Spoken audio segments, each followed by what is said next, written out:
We live in interesting times. For the headlines. Hong Kong's leader hit back at a U.S. senator who said the city is becoming a police state, a day after a massive rally called on Washington to punish Beijing over sliding freedoms in the international hub. Rescuers in Japan were working around the clock Tuesday in an increasingly desperate search for survivors of a powerful weekend typhoon that killed more than 70 people and caused widespread destruction. Kurdish forces hold on to a key border town 7 days into a deadly Turkish invasion in Syria as the U.S. slaps sanctions on Ankara, demanding an end to the assault. And a white policeman who shot dead a black Texas woman as she played video games at home with her young nephew has been charged with murder.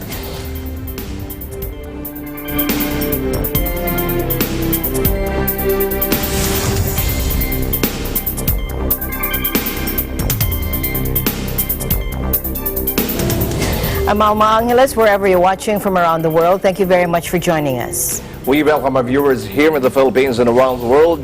Good evening, everyone. I'm Sam Cepeda. And now to the news.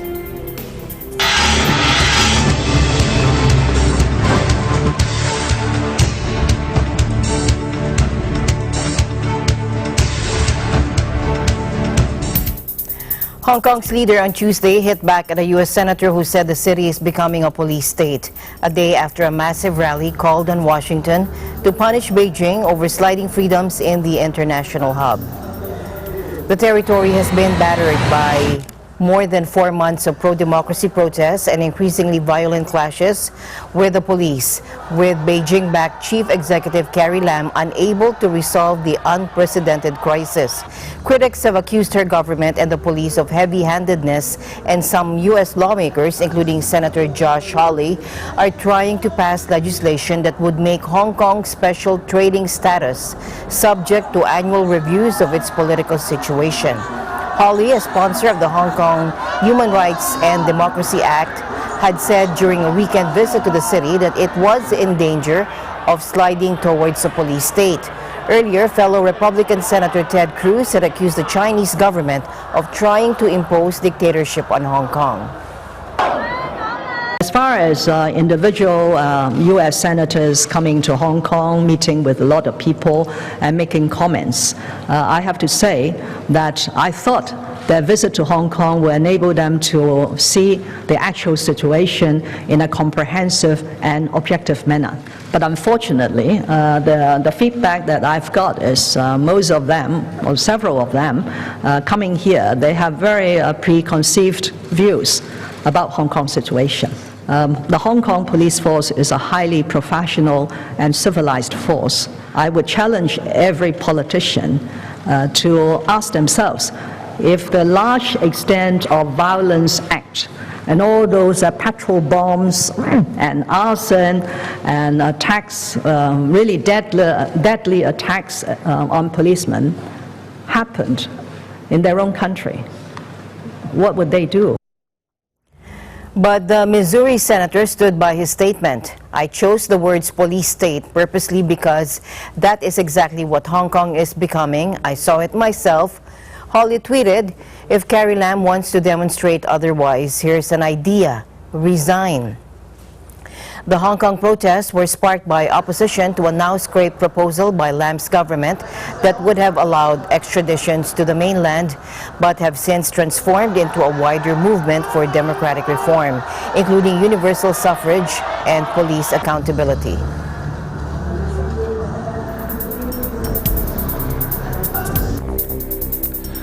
Japan's Prime Minister Shinzo Abe says his government is planning to designate Typhoon Hagibis a severe natural disaster. By doing so, the country can increase state subsidies for reconstruction work in affected regions. The Prime Minister also admitted that the typhoon may have a prolonged impact on people's daily lives and economic activities.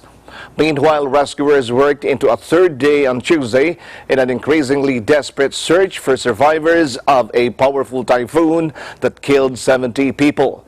Hagibis slammed into Japan on Saturday night, unleashing fierce winds and unprecedented rain that triggered landslides and caused dozens of rivers to burst their banks. By Tuesday morning, national broadcaster NHK put the toll at nearly 70, with more than a dozen missing. The government's confirmed death toll was lower, but it said it was still updating its information. At least 176 rivers burst their banks, including in central Nagano, where a levee breach sent water from the Chikuma River gushing into residential neighborhoods and submerging bullet trains in a depot up to their windows. Deaths were reported across many prefectures and included a man whose apartment was flooded, a municipal worker whose car was caught in rising waters, and at least 7 crew aboard a cargo ship that sank in Tokyo Bay on Saturday night. By Tuesday morning, some 34,000 households were still without power, and 133,000 homes had no water. Meanwhile, Prime Minister Shinzo Abe promised to take action after reports emerged of 2 homeless men being denied access to a Tokyo typhoon shelter as a powerful typhoon which killed more than 70 people battered Japan. The men had sought refuge at a shelter in Taito, eastern Tokyo, when Typhoon Hagibis made landfall and barreled through the capital and its surroundings. A Taito spokesman told AFP that officials refused them entry because the shelters were meant for residents of the ward. Asked about the incident, Prime Minister Abe told Parliament the homeless men should have been given refuge. Prime Minister Abe said, quote, "Shelters are supposed to be set up for the purpose of protecting lives of affected people. It is desirable to accept all affected people in shelters," he said, adding he would take measures to prevent similar cases from happening again.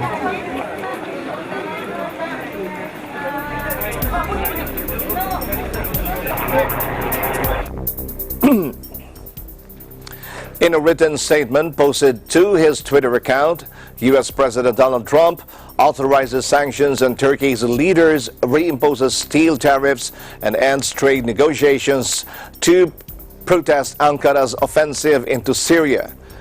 The president adds that U.S. troops withdrawing from Syria would remain in the region to prevent a resurgence of the Islamic State group. "I am fully prepared to swiftly destroy Turkey's economy if Turkish leaders continue down this dangerous and destructive path," Trump said in a statement. He said he was reimposing 50% tariffs on Turkish steel, one of a series of measures used last year to win the release of a detained U.S. pastor, which contributed to a plunge in the value of the country's lira currency. In the statement, Trump said Turkey had not mitigated the humanitarian impact of its operation against Syrian Kurdish fighters. "I have been perfectly clear with President Erdogan.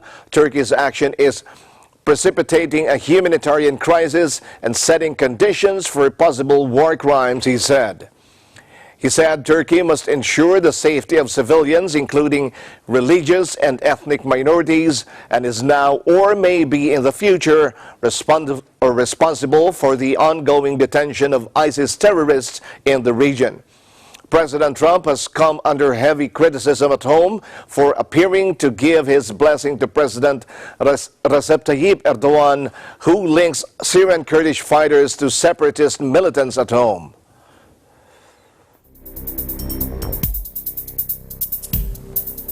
Meanwhile, Kurdish forces held out in a key border town Tuesday, 7 days into a deadly Turkish invasion of northeastern Syria that has caused mass displacement and reshaped the political map. The United States slapped sanctions on its NATO ally in a bid to stop assault that its own troop withdrawal from the area triggered, but Ankara showed no sign of relenting.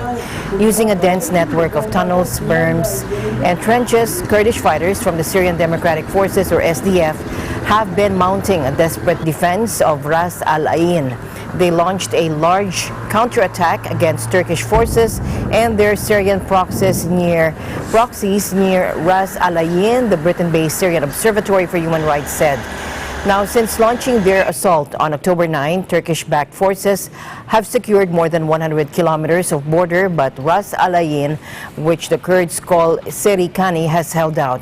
Politically embattled at home, Turkish President Tayyip Erdogan wants to create a 30-kilometer deep buffer zone on the Syrian side of the long border. He wants to keep the SDF at bay. Ankara considers them a terrorist group because of their links with the main Kurdish insurgency in Turkey and create a resettlement area for some of the 3.6 million Syrian refugees currently on Turkish soil. The offensive has left dozens of civilians dead, mostly on the Kurdish side, and displaced at least 160,000 people. 8 groups which have warned of a new humanitarian disaster in Syria's 8-year-old war have been forced to pull out of the conflict zone.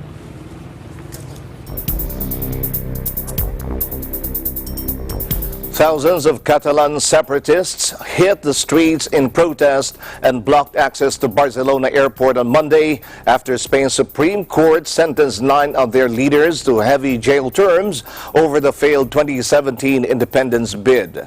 Lynn Tumbaga Diaz, EBC Barcelona Spain Bureau reports.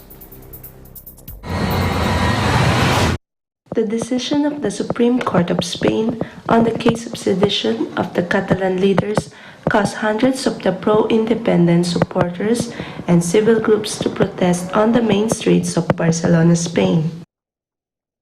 The verdict of the Supreme Court was to sentence to prison the Catalan separatist leaders who were accused of sedition. Oriol Junqueras, former vice president, was sentenced to 13 years in prison. Most of the major streets in Barcelona were closed and not accessible for public transport. Until late in the evening, members of the Committee for the Defense of the Republic, or CDR, continued to march on the streets to show their support to the Catalan separatist leaders sentenced to imprisonment. CDR includes committees that aim to fight for Catalan Republic and call for non-violent protests. From Barcelona, Spain, I'm Lynn Bautista Tumbaga Diaz, and I'm 1 with 25. A white policeman who shot dead a black Texas woman as she played video games at home with her young nephew has been charged with murder, according to police.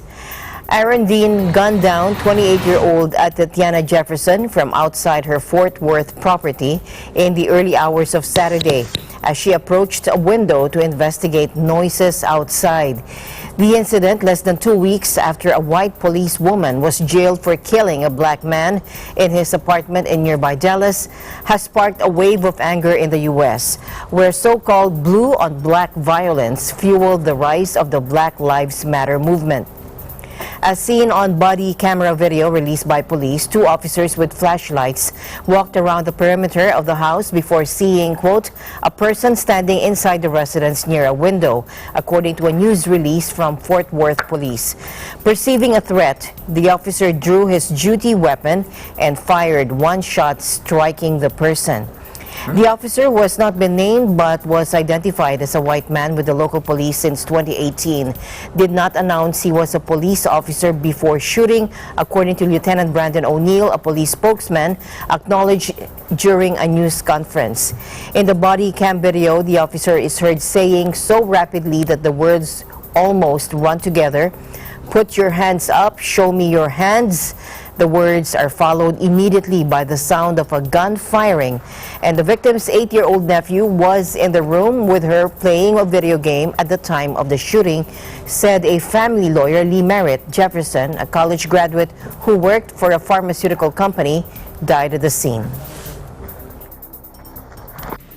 We are all heartbroken today. Tatiana was a beautiful, smart, amazing young woman, by all accounts, who was unjustly taken from her family. The entire city is in pain. As a mother, a grandmother, a sister, an aunt, I can't imagine anything worse, and I'm so sorry. Lastly, the images released showing the gun inside Ms. Jefferson's home. The gun is irrelevant. She was in her own home, caring for an 8-year-old nephew. Atiana was a victim. She was taken from her family in circumstances that are truly unthinkable. We've received many calls from the community expressing their concerns and demands. And I assure you, as chief of this department, I share those concerns and I demand a thorough, transparent, and speedy investigation. This will not be an opportunity for us to make excuses, but rather to investigate this case to the fullest, to provide the justice we all seek for Tatiana. Now that the officer has resigned, he no longer has the protections of state civil service law. Therefore, I can now release his name. Aaron Dean, ID 4598, was the officer who responded to the call and fired the shot that killed Tatiana. And she was killed by a reckless act of a Fort Worth police officer. There is simply no justification for his actions. We demand justice for Tatiana through an independent, thorough, and transparent process. The family of Tatiana Jefferson and the world eagerly awaits your response to this tragedy. It is imperative that your response bends towards justice. Fort Worth PD cannot investigate themselves. U.S. Navy is allowed to do it. They should not be well. This man murdered someone. He should be arrested.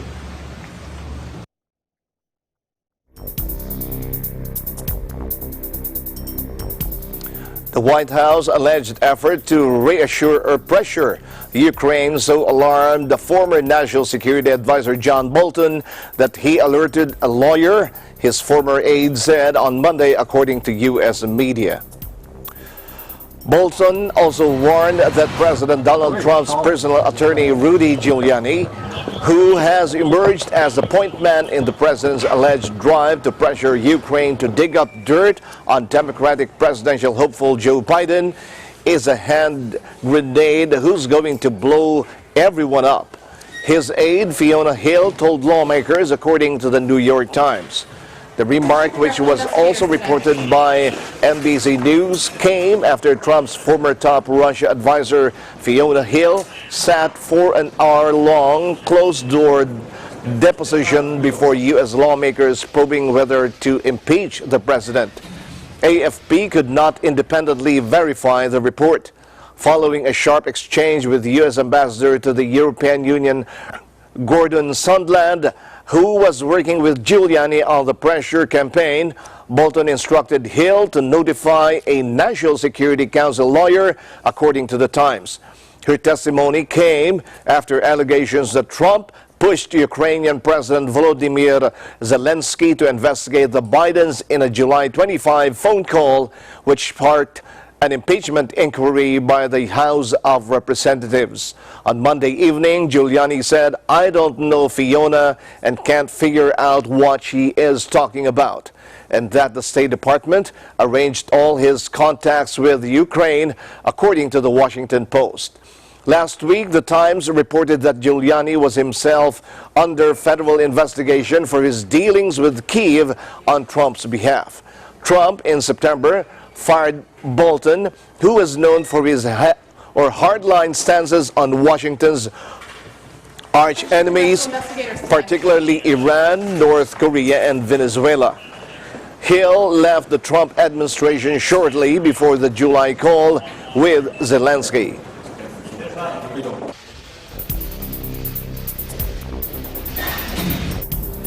In local news, operatives of the National Bureau of Investigation Counterterrorism Division have arrested 3 Abu Sayyaf group members in a month-long operation in Taguig, Manila, and Kawit City in Cavite. NBI Director Dante Guieran, in a press briefing, identified the 3 as Ibnus Isa, aka Jade, Ameruddin Parasan, aka Mudassier, and Abdel Amin Bandahala, aka Abu Black.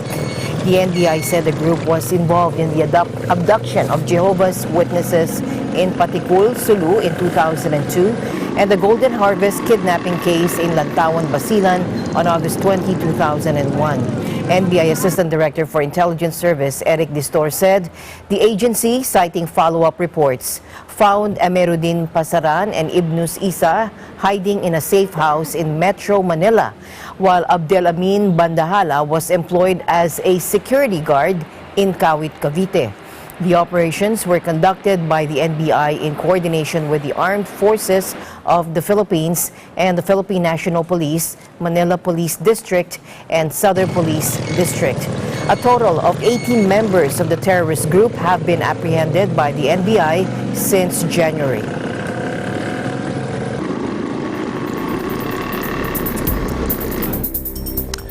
Ahead of World Food Day, the World Food Program, or WFP, said more than 800 million people, 1 in 9 people globally, are facing chronic hunger and are unable to meet their basic food requirements. We are talking about conflict, climate, and economic marginalization. The unfortunate part is that it's one more year of the same story. So people who were marginalized, who were destitute last year, are even more destitute this year. And they are completely, totally, in many, many places, particularly in conflict places, they are reliant on food assistance. World Food Day is marked on Wednesday, October 16. WFP said for the most part, the causes of hunger remain the same: conflict, the climate crisis, and economic marginalization. WFP said it was working to bring food assistance to more than 80 million of those worst affected by hunger in more than 80 countries around the world. These include countries like Yemen, Mozambique, and the Democratic Republic of Congo. WFP said the number of undernourished people in 2017 increased to 821 million from around 804 million in 2016. That is more than the population of the United States, United Kingdom, France, Germany, and Japan combined. WFP said some 2 billion people live in countries where development is affected by fragility, conflict, and high levels of violence, and about half the world's poor live in fragile or conflict-affected areas or states. It noted that 60% of the hungry people in the world live in war zones. WFP added that some 95 million people are facing acute food insecurity while also affected by climate extremes, and 22 million people are displaced annually due to climate-related disasters. WFP warned that 100 million people could be forced into extreme poverty due to climate change. Last year, there were 28 million new displacements associated with conflict, where that's 10.8 million, and disasters 17.2 million across 148 countries and territories. More than 60% of new displacements were triggered by disasters and 39% by conflict and violence. And judges tore up the rule book on Monday, awarding the prestigious Booker Prize for Fiction jointly to Canadian author Margaret Atwood for The Testaments and Anglo-Nigerian author Bernardine Evaristo for Girl, Woman, Other. Atwood becomes only the second female author to win the award twice, sharing the £50,000 prize at the 50th anniversary ceremony at the London's Guildhall. The award has been shared twice before, in 1974 and 1997, when the rules were changed to supposedly prevent it from happening again. I'm extremely pleased to share the prize because, as I said, and it was true, it would have been quite embarrassing for a person of my age and stage to have won the whole thing and thereby kept a younger person at a different stage of their career from going through that door. In a perfect world, which is the world of Alice in Wonderland, all have won and all shall have prizes. So they should have split it 15 ways, or however many people there were on the long list. But unfortunately, that's not how it goes. That was discussed. It's a bittersweet experience. Obviously, it's in one sense it's great to be the first, but I shouldn't be the first. But I think this prize has moved with the times, and our culture has changed somewhat in the last few years. And so the fact that a book by a black British woman writing about black British women, many black British women, the fact that I have won the prize with this, won this prize with the book, I think is an incredible thing to happen, because I don't think it would have happened probably 5 years ago or 10 years ago. The title of Best Work of English Language Fiction, published in the United Kingdom and Ireland, has launched careers and courted controversy since its creation in 1969. Past laureates have ranged from celebrated writers such as Ian McKellen and Julian Barnes to Kazuo Ishiguro and Roddy Doyle. Paul Beatty became the first American winner when the Booker bowed to pressure and began including authors from outside the British Commonwealth, Ireland, and Zimbabwe in 2013.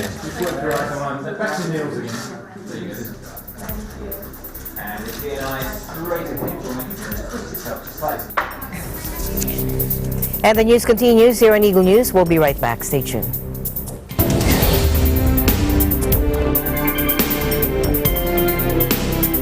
Tungkulin ng MTRCV ang mag-provide na appropriate ratings sa lahat ng TV shows. Para ugaliin ng pamilya ang responsableng panonood. Teamwork tayo!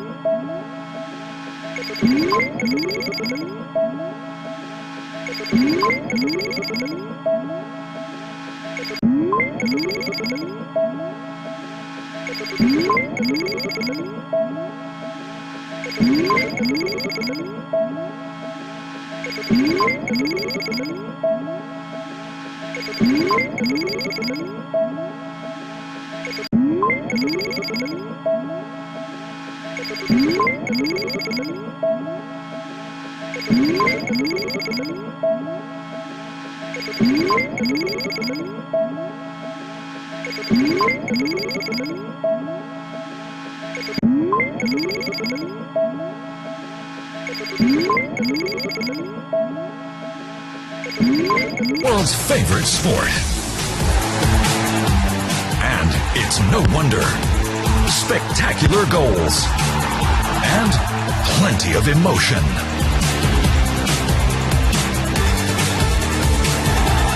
The best of game day. Kickoff.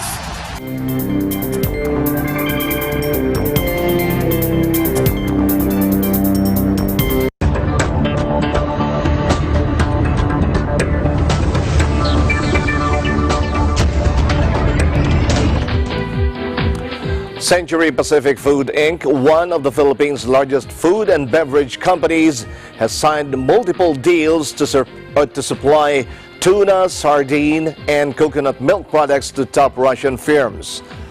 Under separate memoranda of understanding, Century Pacific agreed to supply tuna and sardine products to Magnet food retail chain Dalimo and LLC Dalpromriba. It will also supply coconut milk products to Pan Asia Implex Company Limited. These were among the business deals worth $12.57 million that were signed during President Rodrigo Duterte's 5-day official visit to Russia early this month. Russia has the 6th largest economy in the world and a population of 146 million people. Cabinet Secretary Carlo Nograles, who joined the Philippine delegation to Russia, said the agreements between Century Pacific and the Russians were proof of the government's efforts to deliver on its commitment to the country's tuna producers to find new markets abroad.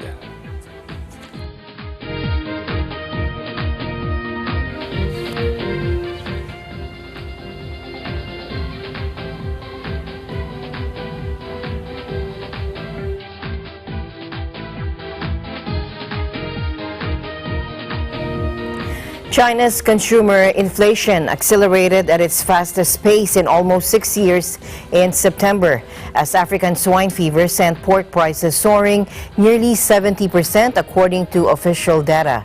Authorities have gone as far as tapping the nation's pork reserve to control prices of the staple meat, as the swine fever crisis could become a political and economic liability for the state. The Consumer Price Index, or CPI, a key gauge of retail inflation, hit 3.0% last month. The National Bureau of Statistics said up from 2.8% in August and the highest since November 2013. Analysts in a Bloomberg News poll had forecast 2.9%. The rise was caused by food price inflation, particularly disruptions to pork supply, Capital Economics said in a note.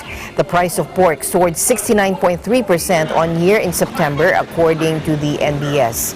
Beijing's official statistics say around 1 million pigs have been killed since the first outbreak of swine fever in August, but that is widely considered to be an underestimate.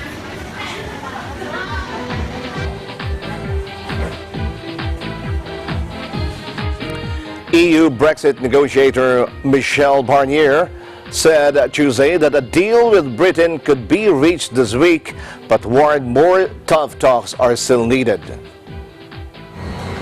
British and EU officials are racing to reach a deal on Britain's exit terms before a summit of EU leaders starting on Thursday, as Prime Minister Boris Johnson seeks to fulfill his vow to take Britain out on October 31.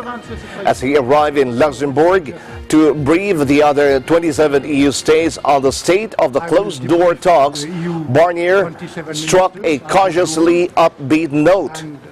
Just to tell them where today this work has been intense all the weekend and yesterday, because even if the agreement will be difficult, more and more difficult, to be frank, it's still possible this week. Reaching an agreement is still possible. Obviously, any agreement must work for everyone, the whole of the United Kingdom and the whole of the European Union. Let me add also that it is high time to turn good intentions in a legal text. Thank you very much.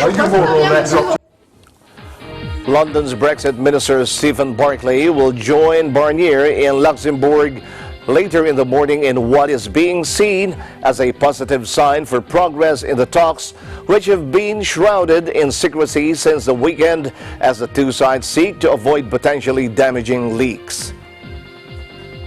Well, I'm looking forward to the General Affairs Council this morning, an opportunity to discuss these issues with my EU counterparts. The talks are ongoing. We need to give them space to proceed, but detailed conversations are underway and a deal is still very possible.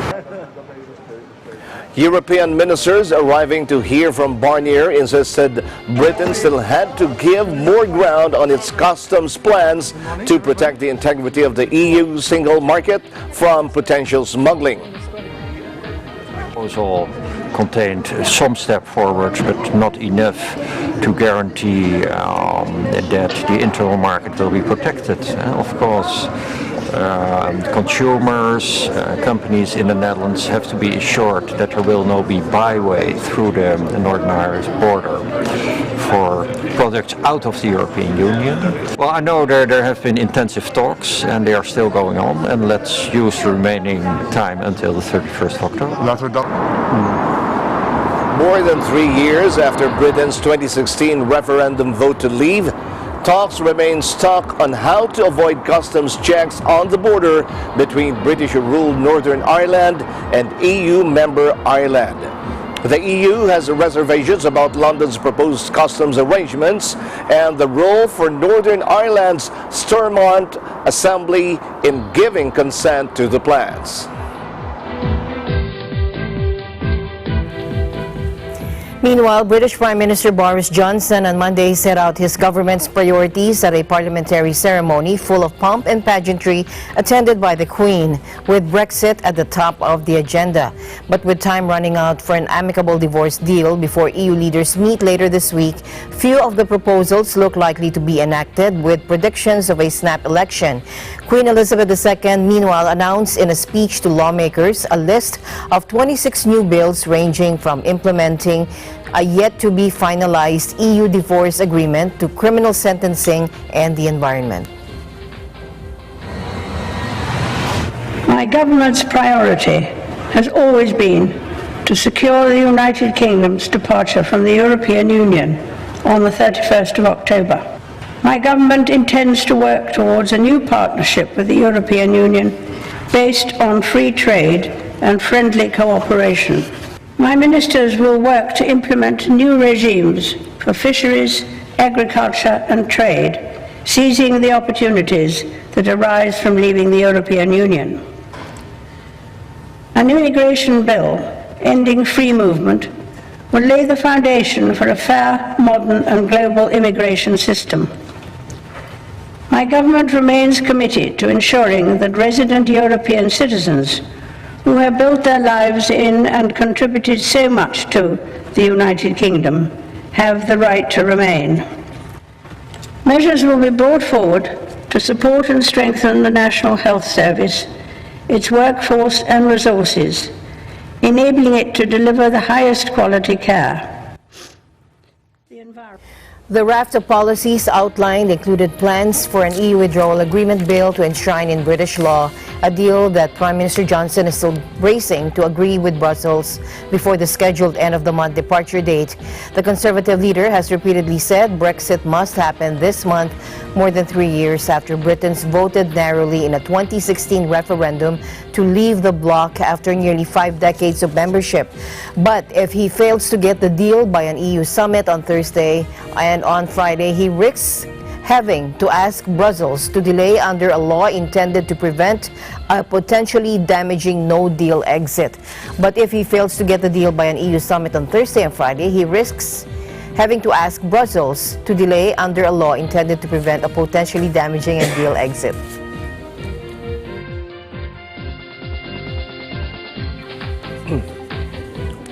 The pound rallied Tuesday after the European Union's top Brexit negotiator flagged the possibility of a divorce deal this week, reviving hopes Britain could avoid crashing out of the bloc.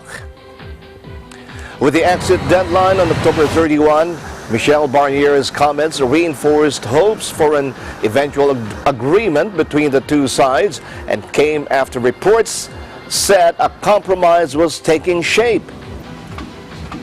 Ahead of a meeting to update EU countries on negotiations, he told reporters this work has been intense all along the weekend and yesterday because even if the agreement will be difficult, more and more difficult to be frank, it's still possible this week. Sterling urged 0.7% to $1.2698, close to levels not seen since July. Before easing slightly, the pound jumped also against the euro. The strong pound weighed on London's FTSE or 100 index. However, the drag down by falls to share prices of multinationals' earnings in dollars.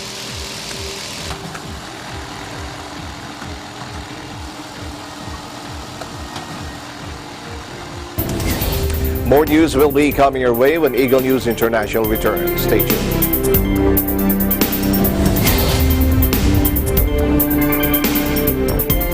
Innovation, digital disruption, globalization. Startups, micro, small and medium enterprises, as well as large corporations all face interesting challenges in the market today. Peek into the world of exciting opportunities and partnerships to drive growth with the latest business news and information. We are open for business. Join the conversations to create a more vibrant environment for entrepreneurship. Catch Open for Business every Saturday from 5 to 6 p.m. Open for Business, from vision to action. ASEAN in Focus, Monday to Friday, 2 to 2:30 p.m. Mga kamag-anak, kaibigan at kababayan po namin sa Middle East and North Africa, masayang balita ang hatid po namin sa inyo. Ang Net25 ay makakasama nyo na sa inyong mga tahanan.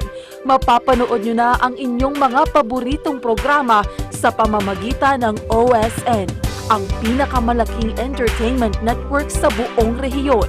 Sa Channel 725, maihahatid na namin sa inyo ang mga pangunahing balita at mahahalagang impormasyon. Kaya makisaya, makisalo tuwing umaga at panoorin ang mga programa ng mga hinahangaang celebrities and OPM artists, same day as the Philippines. You can also watch Net25 live and on demand anytime, anywhere on any mobile device on OSN Play. Kaya tawag na sa OSN to learn more on how to get Net25.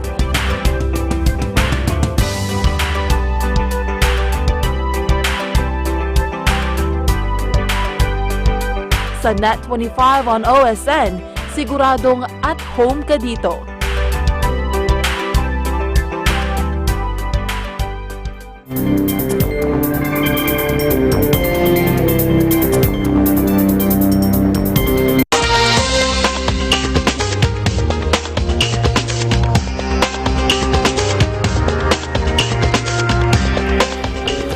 Switzerland's glaciers have lost a tenth of their volume in the past 5 years alone, a melting rate unmatched during observations stretching back for more than a century, according to a study. Measurements on 20 Swiss glaciers have shown that melt rates this year have reached record levels, according to the annual study on the state of the glaciers published by the Cryospheric Commission at the Swiss Academy of Sciences. The study, also released amid growing global alarm over climate change, found that intense heat waves over the summer in Switzerland had dashed hopes that an exceptionally snow-filled winter would limit the glacier melt this year. The commission said that in April and May, snow cover on the glaciers was between 20 and 40% higher than usual, with depths of up to 6 meters measured in some places as late as June. But during 2 weeks of intense heat at the end of June and again in late July, the volume of snow and ice melting on Swiss glaciers was equivalent to the country's total annual consumption of drinking water, it said in a statement. Now, the result, it said, was that the thick snow layer quickly disappeared and the strong melt continued until early September.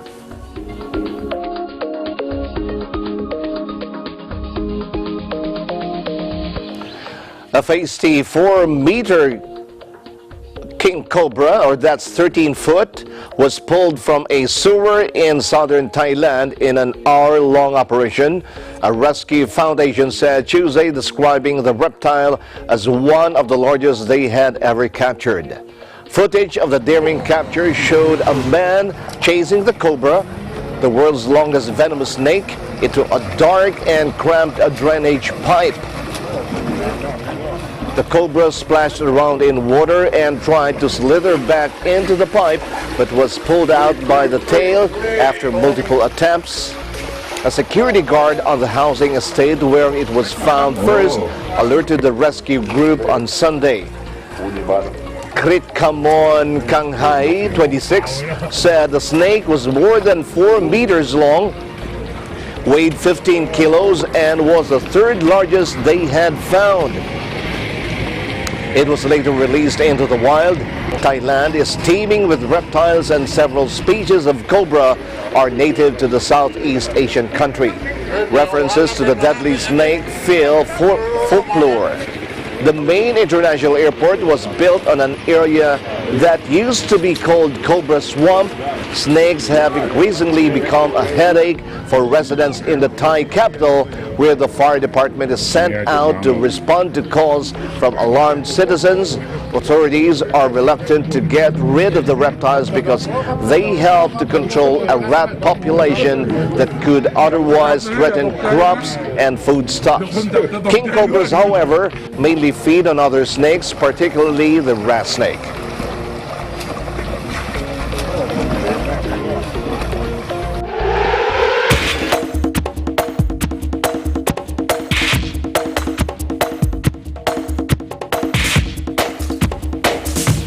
Let's now focus on sports. Here's Ben Bernaldez. Ernest John E.J. Obiena said he will still compete at his best when the Southeast Asian Games pole vault competition takes place on December 7 at the new Clark City Athletic Center in Capas, Tarlac. Despite him being the heavy favorite to win it all after qualifying for the Olympics in an event in Italy recently. Because I need to represent Philippines in the SEA Games, so what I'm doing is just try to modify my training. So I will be still ready for the SEA Games, but I can't really keep this like peak level at like the whole year round. So I need to go down and prepare and like just readjust, realign basically my training for the SEA Games. Obiena, however, is aware that Purahon is still keen on keeping the championship, especially that he is now aware of his performance in Italy as well as other contenders for the gold. A lot of eyes are on me, and I take that as a pride, but at the same time as pressure. But I'm looking forward to it. Actually, I'm kind of excited. I like pressure. That's what the adrenaline of competing. That's what I like. So, I just hope that I'll be there. I'll be the one standing at the podium, holding our flag, singing our song, and I'm gonna do whatever I can to do that. So feeling-wise, it's more of a childhood dream come true to be there and qualify. I've been aiming that since I started. I mean, it was a dream. Basically, it was nobody knew if I'm gonna be there or not. I'm just thankful to be able to qualify a year early. So at least I know I don't need to catch for the standard. I don't need to haggle for the events. I know I'm in. I just need to stay healthy, prepare, and do whatever I can to get that medal. So everyone who's competing in the SEA Games, it's our homeland, it's our home country. We take pride on that, and I know every athlete wants to win that gold. And what we can do is just do our best. No pressure aside, like no kidding aside as well. Like you just gotta do what you gotta do and prepare. When it comes to the competition day, that's the easy part because you've done all the work. And just hope that God's with you, and with God's grace, you're gonna be there. After the announcement of the official lineup to the 30th Southeast Asian Games, volleyball star Alyssa Valdez showed up at an event wearing a protective boot on her right foot. During the press launch of the partnership between a well-known energy drink and Philippine Southeast Asian Games Organizing Committee, PSC and POC, Valdez assured that there's nothing to worry about. The Kremlin team captain said it was the same injury she sustained during practice almost a month ago. When asked if it's nothing serious, Valdez said that he will be ready for the biennial meet, which will be held from November 30 to December 10. Valdez, along with Rhea de Maculanga, Gia Morado, Ces Molina, Ea Laure, Calais Mau, Maylin Paat, Jovelyn Gonzaga, Abby Maraño, Majoy Baron, Maddie Madayag, Mika Reyes, Don Macandili, and Kat Arado will fly to Japan for a training camp from October 20 to November 2. And these are the stories for EN Sports. I'm Ben Bernaldez and I'm 1 with 25. Thanks, Ben. Thanks, Ben. Don't forget to like us on Facebook, follow us on Twitter and Tumblr. Also check out our boards on Pinterest and pictures on Instagram. I'm Sam Cepeda. Thanks for joining us. And that's it for tonight's broadcast. I'm Alma Angeles and we're 1 with 25.